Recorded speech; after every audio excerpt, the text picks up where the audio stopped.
This is Charlene O'Banion, a prison officer being accused of sleeping with an inmate. You felt me, I was like soaking through my clothes. After hearing rumors from other an officer being accused of sleeping with an inmate. You felt me, I was like soaking through my clothes. After hearing rumors from other officers that had seen her and Jason Parker together, an investigation was opened up. Charlene thinks she flew under the radar and got away, but what she doesn't know is that the detectives have all the evidence they need, and they're about to expose and embarrass her in the most brutal way possible. You got a lot of ass head game. Oh my God. Right from the start, Charlene That head game. Oh my God. Right from the start, Charlene plays innocent and pretends she doesn't know anything about the allegations. We're notified of a possible improper relationship between you and Jacob Parker. So we're here for that, and I just kind of want to talk to you about it and get your side of that story. I don't know anything about it. Okay. Have you talked to him on any jail phone calls or anything like that? No. Not at all? Charlene is sure that this will work, but the detectives have much more evidence than they're letting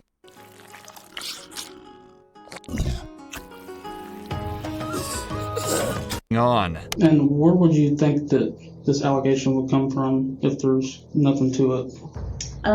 Well, I had a feeling this was coming. So there was an inmate named Coker, Justin Coker. Okay. He got out of here for, I don't know what period of time.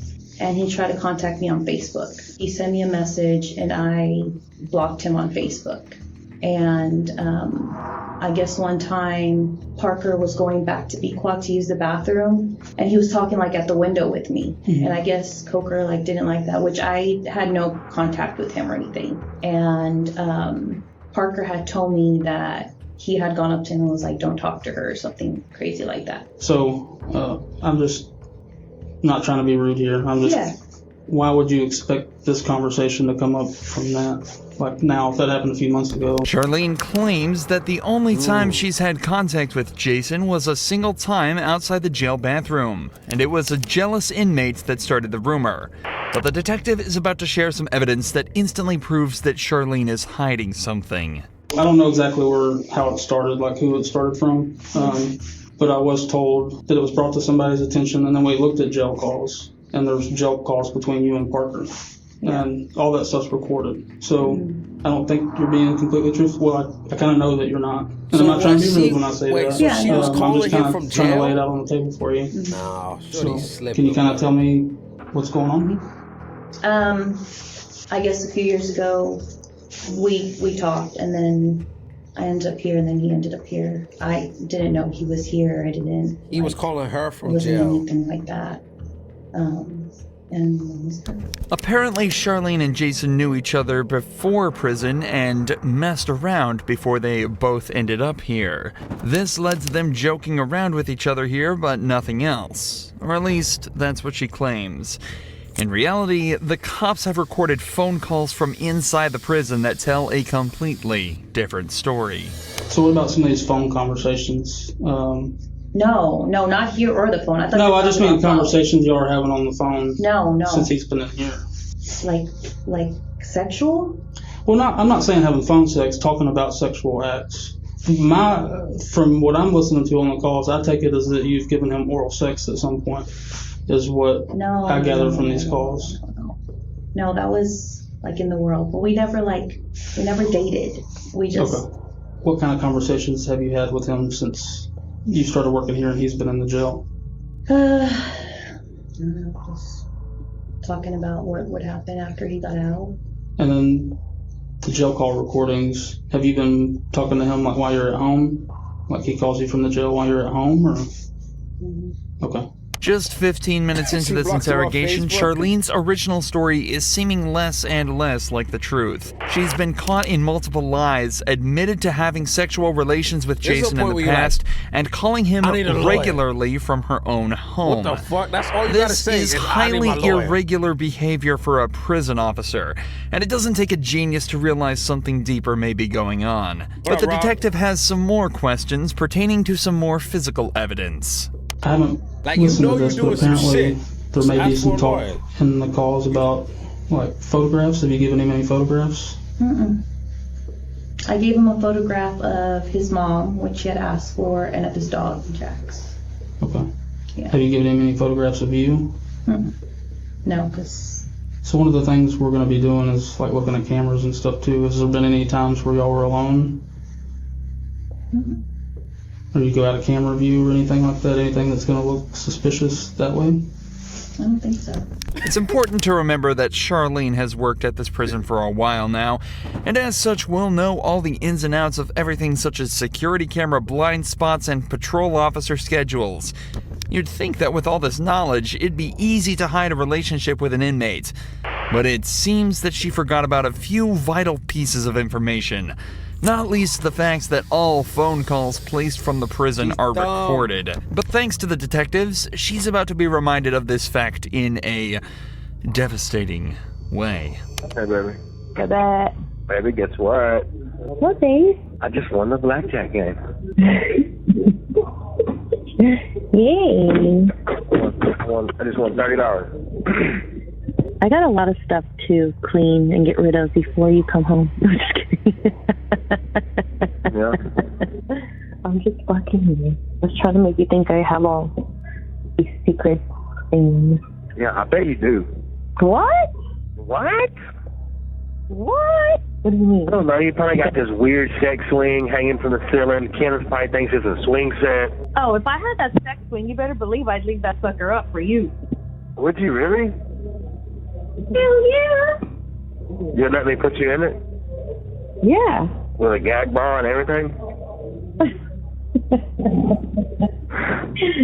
Yeah, babe. Listening to your own voice can be bad enough for some people, but listening to your own sexual phone calls in silence with two detectives in the room as you realize you've just been caught red-handed has got to be worse than any prison sentence there is. However, with the language they've used so far, there's no evidence that the pair have actually engaged in any sexual acts. But that changes quickly as Jason begins to directly incriminate Charlene on the call. I just want you to look at me sometimes and be like, damn, my woman's fine. Fine as wine. Mm-hmm. And you got a live ass fucking head game. Oh my god.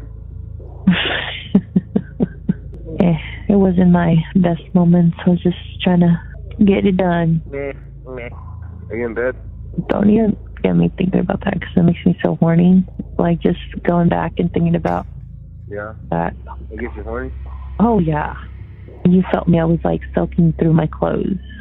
Get very horny very easy. I always want to have sex. Good. Like that's not even. Not good. I mean, I feel like I just like look at someone. I'm like, oh my god, I'm so fucking horny.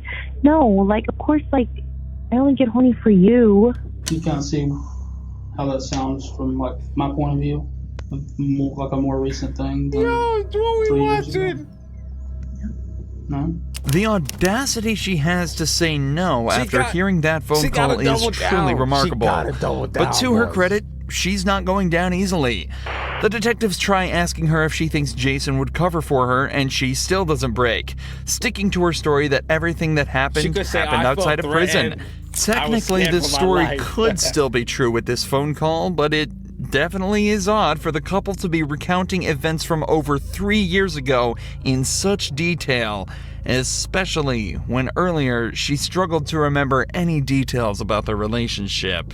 You talk about how profound this was, like just giving him this blowjob was, but you like don't remember anything about it. It's like telling me something, but you're having trouble coming up with details about it. You know what I mean? Like if it's that profound. I mean, I gave him a blowjob. How do you describe the blowjob? I mean, is that? Well, what I'm you not want to me know do? like about the blowjob. I'm just so if this is a factual thing that happened 3 years ago, I feel like you would kind of remember some stuff about it. Like I feel I like, mean, like we said in the car, like when I asked you who was there, him of course, like when y'all met or whatever, and then when I asked like who else, you said it was like a bunch of friends.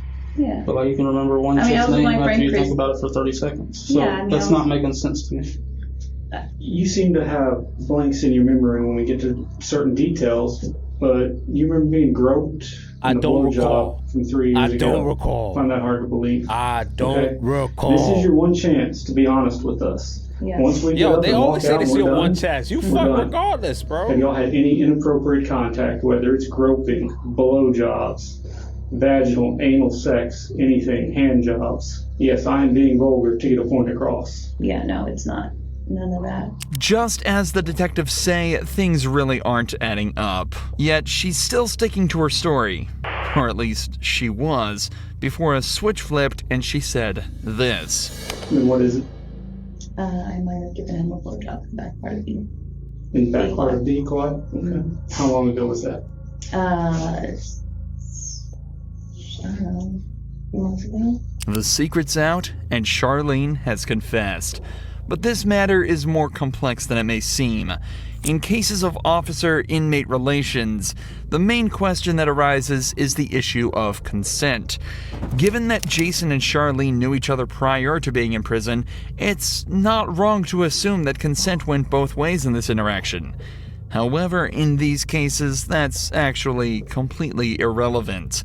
According to a 2005 report, federal law criminalizes all sexual relations and contact between prison staff and inmates, and that all sexual relations between staff and inmates are considered abuse, even if the act would have been considered consensual if it occurred outside of a prison. This is because of the huge amount of inmate abuse that was observed in prisons. In 1996, it was estimated that between 12 and 14% of all prison inmates had been sexually assaulted, and the officers were rarely punished. So to prevent this, a zero-tolerance policy was introduced to try and prevent abuse towards inmates. A policy, it seems, that Charlene completely ignored. I'm gonna ask, but I feel like I know the answer. I'm losing my job. So that's not really up to me.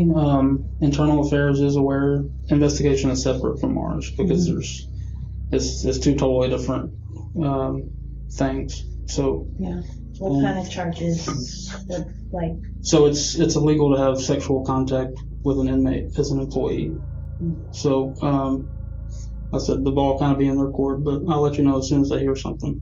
I mean, would I go to jail? That's up to the DA's office. As it turns out, Charlene would lose her job, and the only time she'd ever be allowed back in jail would be for the 100 days that she'd be made to serve after being found guilty of sexual activity with a person in.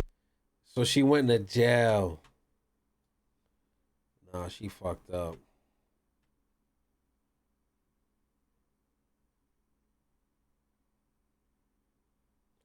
She fucked up.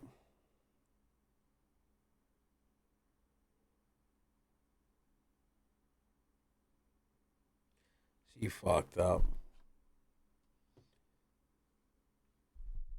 I think she should have just she admitted to everything. She should have just been like, listen, is this the time I need a lawyer? Because I got